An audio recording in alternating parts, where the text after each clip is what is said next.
ሰላም ጤና ይስጥልን ክቡራትና ክቡራን ተመልካቾቻችን ዶክተር ሁሉ የክብሮት ሰላምታችንን ከናሁ ቴሌቪዥን እያቀረብን የዛሬ ዕለት ማክሰኞ መጋቢት 29 2018 ዓ.ም የስፖርት የመረጃ ሰዓታችን ነው ካሁን ሰዓት ጀምሮ ወደ እናንተ ይደርሳል። እስከ መረጃዎቻችን ፍጻሜ ድረስ አብራችሁን እንድትቆዩ ዶክተር ሁሉ የምንጋብዛችሁ የመረጃዎቹ አዘጋጅና አቅራቢ ገዛኸኝ ዱላ፣ የካሜራ ባለሙያችን ጋሻው ዳኛው ከኛ ጋር ቆይታ ያደርጋል። እናንተም እስከ መረጃዎቻችን ፍጻሜ ሁሉ አብራችሁን እንድትቆዩ እንጋብዛችኋለን። አብራችሁን ወደ ቀዳሚው የሀገር ቤት ስፖርታዊ መረጃችን ስናልፍ የአትሌቲክስ መረጃ ነው ቀዳሚ የምናደርገው። ኢትዮጵያ እንግዲህ በቀጣይ የዓለም አቀፍ የውድድር መድረክ ለመጀመሪያ ጊዜ ታስተናግዳለች። ይህንንም ፍቃድ ከዓለም አቀፉ አትሌቲክስ ተቋም እንደዚሁ ከዚህ ቀደም በነበረን የመረጃ ሰዓት ማግኘቷን ወደ እናንተ መረጃውን ስናደርስ እንደነበረ የሚታወስ ነው። በዚህ የውድድር መድረክ ላይ ትልልቅ ዓለም አቀፍ ስመጥር አትሌቶች እንደሚካፈሉ አሁን ላይ የኢትዮጵያ አትሌቲክስ ፌዴሬሽን ያደረሰን መረጃ ያመለክታል። ከነዚህ ትልልቅ ከዋክብቶች አትሌቶች መካከል ደግሞ አሜሪካዊቷ የአጭር ርቀት ሯጭ የሆነችው አትሌት ጋቢ ቶማስ እንደምትገኝበት እየተገለጸ ነው የሚገኘው። የኢትዮጵያ አትሌቲክስ ፌዴሬሽን ይፋ እንዳደረገው መረጃ መሰረት ከሆነ ትልልቅ ከዋክብቶች ከዚሁ ከአፍሪካና ከሌሎች ዓለማት ሀገራቶች እንደሚመጡ ነው በውድድር መድረኩ ላይ እንደሚሳተፉ የተገለጸው ማለት ነውና ለኢትዮጵያ በተለይ ደግሞ ለአዲስ አበባ ያለውን የስፖርት ገጽታ ለዓለም በከፍተኛ ሁኔታ ያስተዋውቃል ተብሎ ይጠበቃል። ሌሎች የውድድር መድረኮችንም ሌሎች ዓለም አቀፍ የውድድር መድረኮችንም በቀጣይ ለማስተናገድ እንግዲህ ይህንን ውድድር መድረክ በተሳካ ሁኔታ ማስተናገድ የበለጠ ለኢትዮጵያ ላይ ዓለም አቀፉ የአትሌቲክስ ተቋም እምነት እንዲኖረውና ከዚህ በኋላም ትልልቅ የውድድር መድረኮችን ሊሰጣት ይችላል። ይሄ ደግሞ እንደዚህ አይነት ዓለም አቀፍ የውድድር መድረኮች ደግሞ ወደ መዲናችን አዲስ አበባ ብሎም ወደ ሀገራችን ኢትዮጵያ የሚመጣ ከሆነ ደግሞ የስፖርት ቱሪዝም በደንብ በመጠቀም የበለጠ እንግዲህ የኢትዮጵያን ገጽታ ለተቀረው የዓለም ክፍል ያስተዋውቃል ተብሎ ነው የተገመተ የሚገኘውና ትኩረት እንደተሰጠበትና ይህ የውድድር መድረክ ደግሞ በተሳካ ሁኔታ እንደዚሁ እንዲፈጸም እንግዲህ እንደ ሀገር ትልቅ ስራዎች እየተሰሩ እንደሆነ ኢትዮጵያ አትሌቲክስ ፌዴሬሽንም በበላይነት እንደዚሁ ሁኔታዎችን እየተቆጣጠረ እንዳለ እየተገለጸ ነው የሚገኘው። እንግዲህ በቀጣይ የሚኖረው ውድድር ሚያዝያ 10 በኢትዮጵያ ቀን አቆጣጠር ነው የሚጀምረው ተብሏል። ዋን ዴይ ሚቲንግ ኮንቲኔንታል ቱር ነው። በዚህ የውድድር መድረክ ላይ እንግዲህ የኢትዮጵያን ታላላቅ አትሌቶች ጨምሮ እንደዚሁም በአፍሪካ ትልልቅ ኮከቦች የሚሳተፉበት ነው። ቀደም ሲል ደግሞ ያነሳውላችሁ እንደ አትሌት ጋቢ ቶማስ የመሳሰሉ ደግሞ አሜሪካውያንና ከሌሎች ዓለማት ሀገራቶች የሚመጡ ደግሞ ትልልቅ አትሌቶች እንደዚሁ ይካፈሉበታል ተብሏል እና ትልቁ መረጃ እንግዲህ እቺ አሜሪካዊት አትሌት ከዚህ ቀደም በተለይ በፓሪስ የኦሎምፒክ የውድድር መድረክ ላይ 3 የወርቅ ሜዳሊያዎችን በ200 ሜትር በ400 ሜትር እና እንደዚሁ ደግሞ በ400 ሜትር በዱላ ቅብብል የወርቅ ሜዳሊያ ለሀገሯ አሜሪካ ማስገኘት ችላለች። ከዛም ባለፈ ደግሞ ሃንጋሪ ላይ በተከናወነው የቡዳፔስቱ የዓለም ሻምፒዮና የውድድር መድረክ ላይም እንደዚሁ የብር ሜዳሊያ ማግኘት ችላለች። በቶኪዮ ኦሎምፒክ የውድድር መድረክ ላይ የነሐስ ሜዳሊያ ተሸላሚ እንደነበረች ይታወቃልና አሁን ላይ 29 ዓመቷ ላይ የምትገኘው እቺ አሜሪካዊት አትሌት ወደ ኢትዮጵያ ወደ አዲስ አበባ መምጣቷ የበለጠ ለኢትዮጵያ ትልቅ እድልን የሚሰጥ ነው ተብሏልና የውድድር መድረኩንም ስፍራ በማስተዋወቅ ረገድ ኢትዮጵያንን በማስጠራት ረገድ እንግዲህ ብዙ ነገሮችን ይዛ ትሄዳለች ተብሎ ነው እየተነገረ የሚገኘው ማለት ነው። ሌሎችም እንግዲህ ትልልቅ አትሌቶች እንደሚካፈሉ ነው ገለጸው። ወደፊት እንደዚሁ ኦፊሻል ያደርጋል ተብሎ ይገመታል። ወደ ሌሎች መረጃዎቻችን እንለፍ። የኢትዮጵያ ሴቶች ፕሪሚየር ሊግ የ2018 ዓ.ም የውድድር ዘመን 21ኛ ሳምንት መርሃ ግብር ላይ መድረሱ የሚታወቅ ነው። አሁን ላይ እንግዲህ የእድሜ እርከን የብሔራዊ ቡድን ጨዋታዎች እየተከናወኑ ስለሚገኙ ወይም ደግሞ የኢትዮጵያ ከ18 ዓመት በታች ሴት ብሔራዊ ቡድን ወደ ቱርክ ማቅናቱ የሚታወስ ነው በዩኤፋ ሻምፒዮንሺፕ የውድድር መድረክ ላይ ለመካፈል ማለት ነው። ከዛ ባለፈ ደግሞ የኢትዮጵያ ከ17 ዓመት በታች ሴት ብሔራዊ ቡድን ደግሞ በአፍሪካ ዋንጫ የውድድር መድረክ ለመሳተፍ እንደዚሁ በአሰልጣኝ ራውዳ አሊ እየተመራ ልምምድ እያደረገ እንደሆነ ይታወቃልና እነዚህ ሁለት የእድሜ እርከን የብሔራዊ ቡድን ጨዋታዎች መኖራቸውን ተከትሎ የኢትዮጵያ ሴቶች ፕሪሚየር ሊግ ተቋርጧል። ቀጣይ የሚጀምርበትን ቀን የኢትዮጵያ እግር ኳስ ፌዴሬሽን ይፋ አድርጓል። በዚህም መሰረት የ21ኛው ሳምንት መርሃ ግብር ጅማሮን የሚያደርገው ከሚያዝያ 16 ጀምሮ እንደሆነ የኢትዮጵያ አትሌቲክስ ፌዴሬሽን የኢትዮጵያ እግር ኳስ ፌዴሬሽን ይቅርታ ያደረሰን መረጃ ያመለክታል ማለት ነው። የሊጉን የደረጃ ሰንጠረዥ ለማስተዋወስ ያህል እስከ ተቋረጠበት የደረጃ ድረስ እንግዲህ ኢትዮጵያ ንግድ ባንክና ኢትዮ ኤሌክትሪክ እኩል 54 ነጥቦችን ይዘው በቀዳሚነት እየመሩ ነው የሚገኙት። እንደዚሁ 45 ነጥብ ያለው መቻል ደግሞ ሁለተኛ ደረጃ ደረጃ ላይ ተቀምጧል። ሐዋሳን የመሳሰሉ ክለቦች ደግሞ ተከታዩን ደረጃ ይዘዋል። በኢትዮጵያ ሴቶች ፕሪሚየር ሊግ እንደዚሁ ዳግማዊት ሰለሞን ደግሞ ከኢትዮ ኤሌክትሪክ በከፍተኛ ጎል አስቆጣሪነቱ ትራክ ላይ በቀዳሚነት የምትገኝ የፊት መስመር ተጫዋች ናት። የሀገር ውስጥ ስፖርታዊ መረጃዎቻችንን እዚህ ላይ ገታ እናደርጋለን። ስንመለስ በቀጥታ ወደ ባህር ማዶ ስፖርታዊ ጉዳዮቻችን ነው የምናቀናው። አሁንም ናሁ ቴሌቪዥን ምርጫችሁ አድርጋችሁ ነው ስፖርቱን እየተከታተላችሁ ስላላችሁ እጅግ በጣም እናመሰግናለን። መልእክቶችን ተከታትለን እንመለስ። ካሽጎ በየትኛውም ዓለም ሆነው በማንኛውም ሰዓት ለወገኑ የሚደርሱበት ፈጣን የገንዘብ መላኪያ ተከፈተሎ። ማስተርና ቪዛ ካርዶን በመጠቀም ከ5 እስከ 20 ዶላር የሚልኩበት አዲስ የገንዘብ መላኪያ መንገድ። ካሽጎን ለየት የሚያደርገው የትኛውም የገንዘብ ዝውውር በፍጥነት አገልግሎት ከመስጠቱም ባሻገር ለማንኛውም አገልግሎት ምንም አይነት ክፍያ አለመጠየቁ ነው። በሀገራችን ታሪክ ገንዘብን ከውጪ ወደ ሀገር ቤት በማስተላለፍ በመተግበሪያ መልክ አገልግሎት መስጠት የጀመረው የመጀመሪያው ሀገር በቀል የገንዘብ መላኪያ ዘዴ ካሽጎ ከ4500 በላይ ባሉ የባንክ ቅርንጫፎች አገልግሎት እየሰጠ ይገኛል። ገንዘቦን በሰኮንዶች ልዩነት ውስጥ ይፈልጉ በአካውንቶ ወይንም በእጆ ቆጥረው የሚወስዱበት ልዩ ዘዴ። በቅርቡ ሁሉንም ኢትዮጵያዊ ባለቤት ለማድረግ ጉዞ የጀመረው ካሽጎ ዛሬውኑ መተግበሪያውን በስልኮ ላይ በመጫን የአገልግሎቱ ተጠቃሚ ሆኑ። ፍጥነት መለያችን፣ ኢትዮጵያን መክፈቻችን፣ ካሽጎ ነው መላኪያችን። ካሽጎ የአዲሱ ትውልድ ብራንድ። ተመልሰናል። ክቡራትና ክቡራን ተመልካቾቻችን ይህ ናሁ ቴሌቪዥን ነው። ናሁ ስፖርትን በመከታተል ላይ ትገኛላችሁ። የዕለተ ማክሰኞ አጫጭር ስፖርታዊ መረጃዎችን ወደ እናንተ እያደረስን እንገኛለን። ቀደም ሲል ከመልእክቶች በፊት የሀገር ቤት ስፖርታዊ መረጃዎችን ወደ እናንተ አደርሰናል። አሁን ከባህር ማዶ የተገኙ ስፖርታዊ መረጃዎች ወደ እናንተ የሚደርሱበት ሰዓት ላይ ደርሰናል። የጣሊያን ሴሪያን የ31ኛ ሳምንት መርሃ ግብር የመጨረሻ ጨዋታዎች ትላንትና ምሽት እንደዚሁ የተከናወኑበትን ሁኔታ ተመልክተናል። በተለይ ደግሞ በዲያጎ አርማንዶ ማራዶና ስቴዲየም የኔፕልስ ክለብ ናፖሊን ከኤስ ሚላን ጋር ያገናኘው ጨዋታ ትልቅ ትኩረት አግኝቶ ነበር። በዚህ እንቅስቃሴ ላይ ኤስ ሚላን ከሊጉ መሪ ክለብ ኢንተር ሚላን ጋር ያለውን የነጥብ ልዩነት ያጠበበታል ተብሎ የተጠበቀው ጨዋታ በናፖሊ 1-0 አሸናፊነት ተጠናቋል። በዚህ እንቅስቃሴ ላይ በሁለተኛው ግማሽ 45-79ኛው ደቂቃ ላይ ነው የኔፕልሶቹን የማሸነፊያ ግብ ከመረብ ማሳረፍ የቻለው ፖሊታኖ ነው። 79ኛው ደቂቃ ላይ ማለት ነው። ይሄ ጨዋታ እንግዲህ ይሄ ጎል እንግዲህ ለአሰልጣኝ አንቶኒዮ ኮንቴው ቡድን 3 ነጥብ ያስገኘ ሆኗል ማለት ነውና ናፖሊም እንግዲህ በውድድር ዓመቱ የሰበሰባቸውን ነጥቦች ወደ 65 ከፍ ያደረገበትን አጋጣሚ መፍጠር ችሏል። ትላንትና እንግዲህ ኤስ ሚላን ጨዋታውን ማሸነፍ ቢችል የበለጠ ከመሪው ክለብ ኢንተር ሚላን ጋር ያለውን የነጥብ ልዩነት ማጥበብ ይችል ነበር። አልተሳካለትም። 1-0 በሆነ ውጤት እንግዲህ ከሜዳው ውጪ ተሸንፏል ማለት ነውና አሁን ላይ እንግዲህ የጣሊያን ሴሪያን ደረጃ ሰንጠረዥ ስንመለከት 72 ነጥቦች መሰብሰብ የቻለው ኢንተር ሚላን በቀዳሚነት ይመራል። ናፖሊ ትላንት ድል ማድረጉን ተከትሎ የሰበሰባቸውን ነጥቦች ወደ 65 ከፍ በማድረግ ሁለተኛ ደረጃ ላይ ተቀምጧል። ኤስ ሚላን 63 ነጥብ አለው። እንደዚሁ ሶስተኛ ደረጃ ላይ ነው የሚገኘው።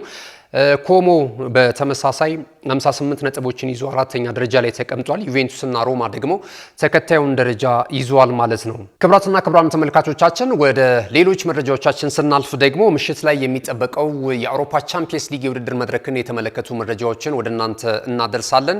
የ2025-26 የውድድር ዘመን ግዙፉ የእግር ኳስ መድረክ የሆነው የአውሮፓ ቻምፒየንስ ሊግ የሩብ ፍጻሜ ጨዋታዎች ከዛሬ ምሽት ጀምሮ በአውሮፓ የተለያዩ ከተማ ስቴዲየሞች የሚከናወኑ ነው የሚሆነው።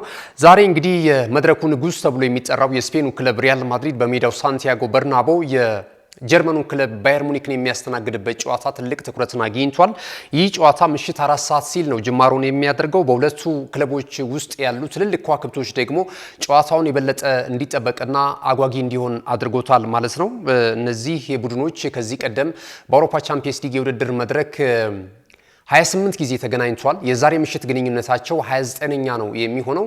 ከነዚህ 28 ግንኙነቶች መካከል ደግሞ 26ቱ በጥሎ ማለፍ የተገናኙበት ነውና ሪያል ማድሪድ አብዛኞቹን ጨዋታዎች በማሸነፍ የከበረ ስም አለው። በአውሮፓ ቻምፒየንስ ሊግ ደግሞ የውድድር መድረክ ላይ በጥቅሉ ከተመለከትን ሪያል ማድሪድ ወደ 15 ጊዜ መድረኩን የዋንጫ ክብር በማሳካት ቀዳሚ እንደሆነ ይታወቃል። ከዛ ባለፈ ደግሞ የምሽቱ ተጋጣሚው ቡድን ባየር ሙኒክ 6 ጊዜ ማንሳት ችሏልና ዘንድሮ ደግሞ አዳዲስ ተጫዋቾችን በማካተት በወጣቱ አሰልጣኝ ቪሴንት ኮምፓኒ እየተመሩ እንግዲህ የባየር ሙኒኮች እጅግ በጣም አስገራሚ ጉዞ በማድረግ ላይ ነው የሚገኙት።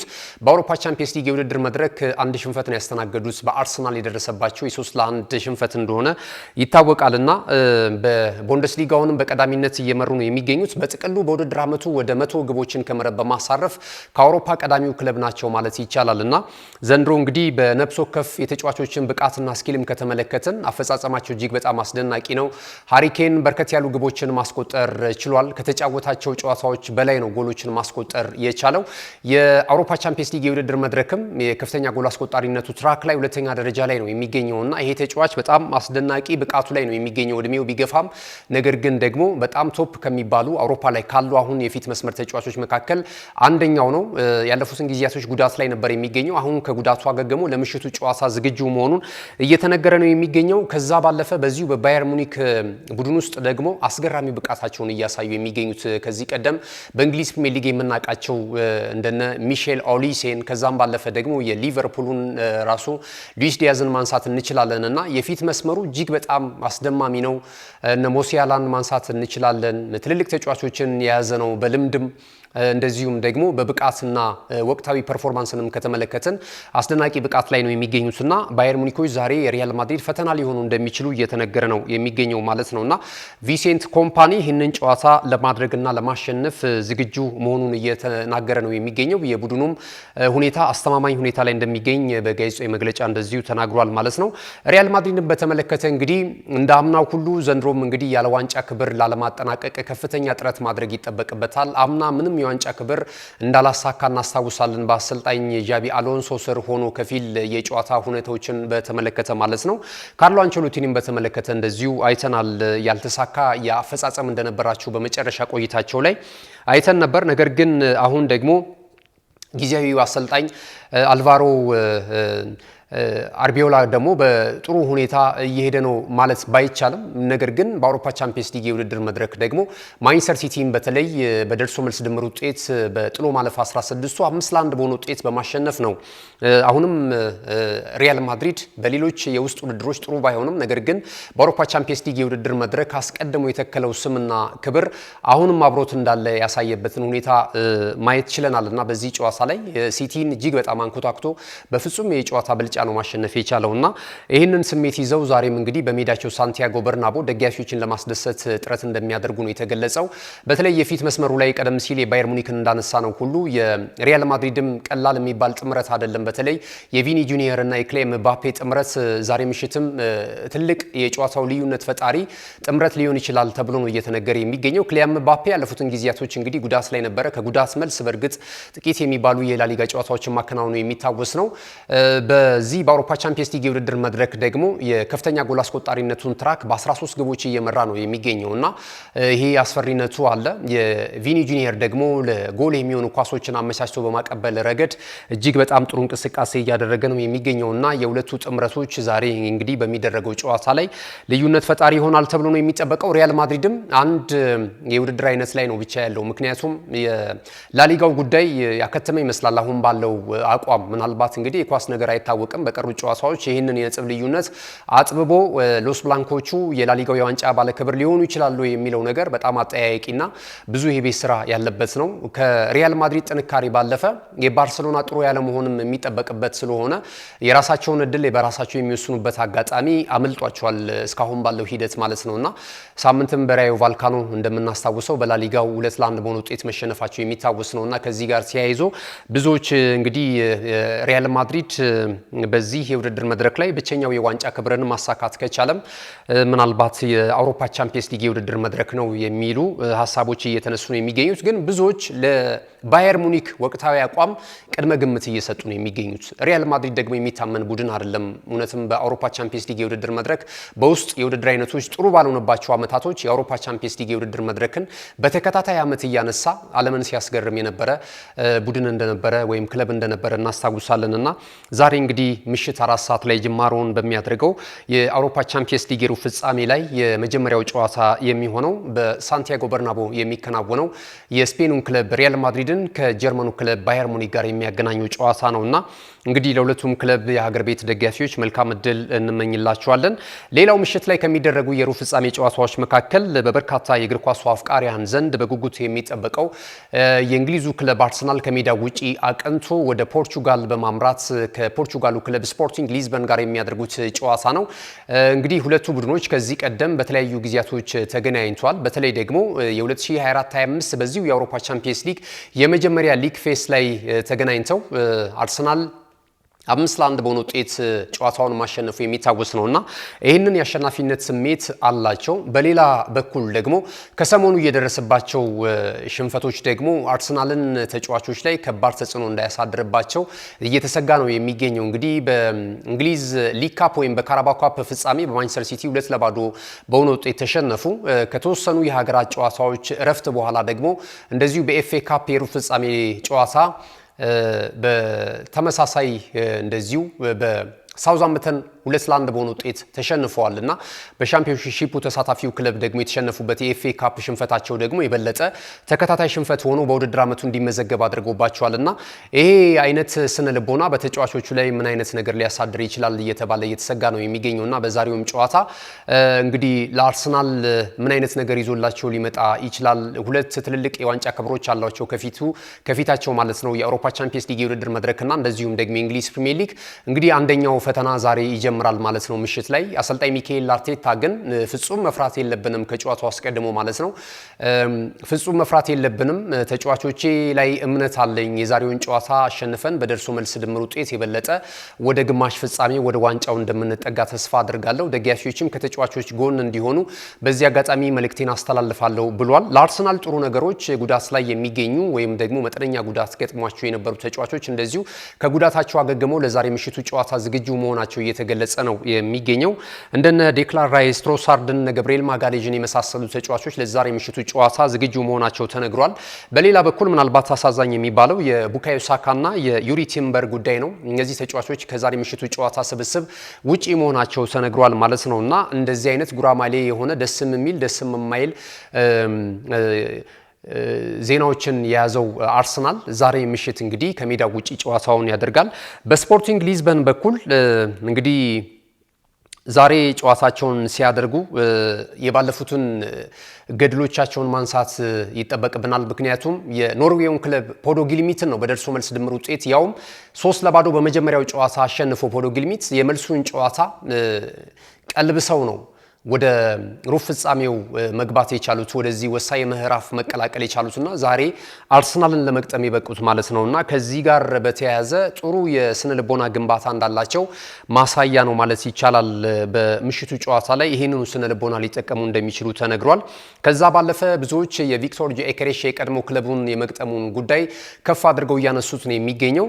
ሉዊስ ሱዋሬዝ ከቪክቶር ጆኬሬሽ የሚል እንግዲህ ብዙ ፖስተሮች እየተሰሩ እየተመለከትን እንገኛለን። ሁለቱን ተጫዋቾች የሚያፋጥጡ ማለት ነው።